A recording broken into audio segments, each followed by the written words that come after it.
Welcome to the wonderful world of dodgy movies. I'm your host, Movie and TV Mistress. This month, it's sci-fi, if you hadn't noticed.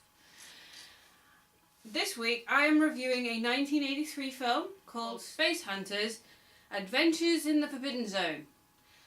Originally, it was 3D.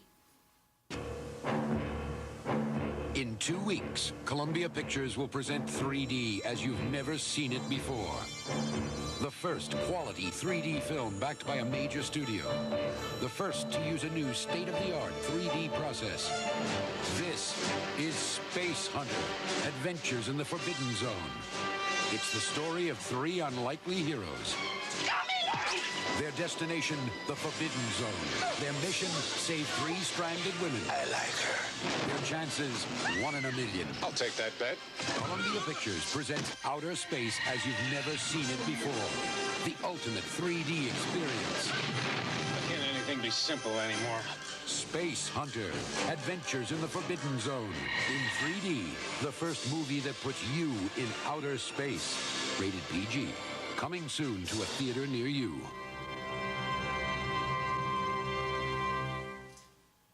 I was advised about this movie by a viewer of the channel, basically saying I should check it out. It stars Molly Ringwald, and it's from 1983. I was like, okay, so before The Breakfast Club then. Fine, let's see what she was like. She's more annoying, if that's at all possible for Molly Ringwald, than she was in The Breakfast Club. Or 16 Candles. Or Pretty in Pink. No. I know some people that eat you for breakfast. I never said I wouldn't eat dog. I said I don't eat it that much. Well, so what's this movie about? The plot... Oh God, the plot is stupid. So we start off with a ship, doing a tour of some space thing. I don't know. Who cares? It's not important. It gets hit by some sort of storm. Who cares? Not important. And 3 girls escape on a life pod. Okay. One of them happens to be the executive producer of Quantum Leap, Deborah Pratt. She was in an episode of Quantum Leap called Troy. These 3 girls, we never learn their names. It doesn't matter. They're not important. But they're the MacGuffin of the film, in that our hero, played by Peter Strauss, must go rescue them because there's a reward of 3,000 mega credits. Because, you know, future, sci-fi, space, it's always credits. He's on his hunt for these 3 girls who keep getting kidnapped by either the scavengers or the other freaking creepy ass people that are ruled by Michael Ironside, who looks a bit Skeletor-esque. A bit like Skeletor. Skeletor-esque. I think that might be the word. Yeah, Skeletor-esque. With robotic arms. Yeah, so apparently this planet used to be a colony, but it was quarantined because there was a plague. Turns out, no, it was no plague. It was just that Michael Ironside's a nut bar and decided to absorb all the life force from people, killing loads of people, and making the rest afraid of him. Makes no sense. Yeah, so Peter Strauss's character is called Wolf. And by the way, the 3 women do have names, but I don't care. Anyway, Wolf has a female companion on his ship who gets killed as soon as we land on the planet. Turns out she's not a well, she is a companion, but she's not female. She's a robot. And he melts her. Hello? This was the best damn model they ever put out.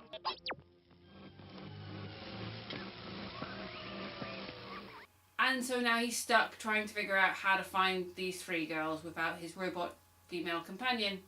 Probably a sex bot. He happens to run across, and I really wish he had run over, Molly Ringwald. What the hell are you? What do you think I am, you scrawny earthbag? I'm a woman. Molly Ringwald's annoying. She's not really helpful. There's a weird bath sequence where he scrubs her, but in a dad-like way, like he's washing a kid's hair type way. You don't think I'm nothing, but there's plenty of people that think different. And that's looking for me even. So I don't have to go around begging no earthing for no warm places, news or news to eat. Then Ernie Hudson appears. I didn't fall for it when we were in training. I'm sure not gonna fall for it now. So get up. You're getting soft, Washington. Must be past your prime. At least I had a prime. You're still waiting for yours to arrive. That's right. That was Winston Zedmore. No hair. Before Ghostbusters. Well, a year before Ghostbusters and a year before Breakfast Club. If you can't remember who Ernie Hudson is, he's the fourth Ghostbuster. And the only reason I remember his character's name from Ghostbusters is because of this scene from Ghostbusters 2.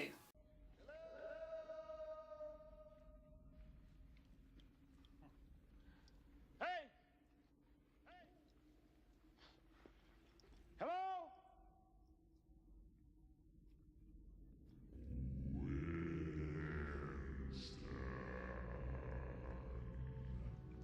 Okay, I'm out. Having seen this film and realising who's the producer on this film, it explains how Ernie Hudson got the job in Ghostbusters. The producer of this film, Ivan Reitman. Anyway, so adventures ensue, Mad Max-esque stuff happens, girls do get rescued in the end, but by that point, who cares? I mean, I didn't care about them at the start. You don't really get any time with them, and they're barely wearing clothes anyway, and I think they're just there to be totty. You are pleased, your radiance? You'll know when I'm not pleased. Bring them to me. Closer.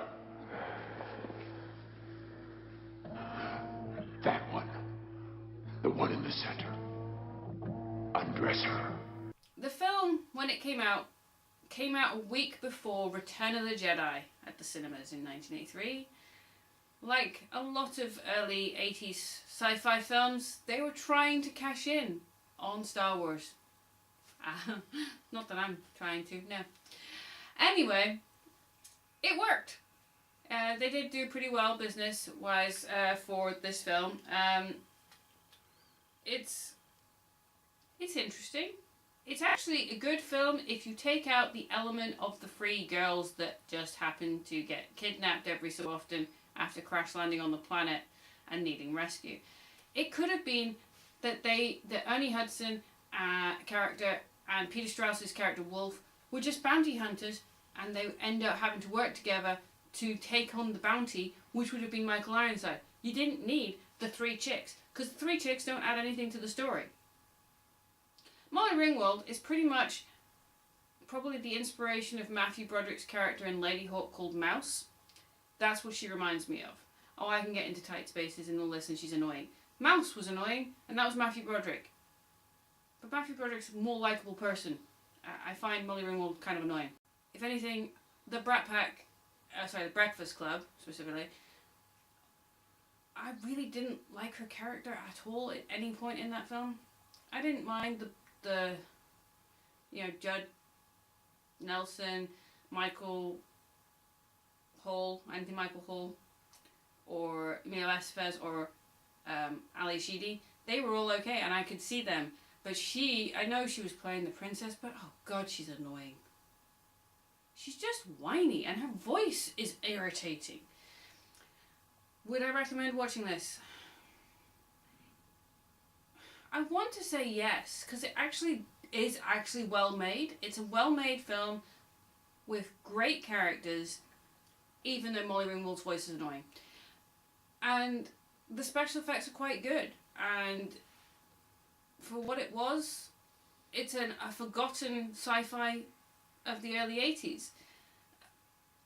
The problem I have with it, as I've said, is the plot and MacGuffin with the three chicks. They don't add anything. It was unnecessary. You could have just removed that plot and just had them as bounty hunters going after 3,000 mega credits if they can get Michael Ironside's character. It would have been like Apocalypse Now in space. Just saying. It's not a long film, and it's not entirely boring, so I would check it out, but be prepared for Bit of weirdness at the start with these three chicks. Who cares? So next week will be another sci-fi film. And if you haven't guessed, this is my look this month. Because Princess Leia rocks, people. She has a gun. And she's willing to use it. Remember what I always say, folks. Be careful what you watch. There's a lot of dodgy films out there. Remember, hit that subscribe button. Comment down below. Thumbs up if you liked. And hit that notification bell. And check out the rest of my videos if you like this one, or even if you didn't. Just check it out. See you till next week. Bye.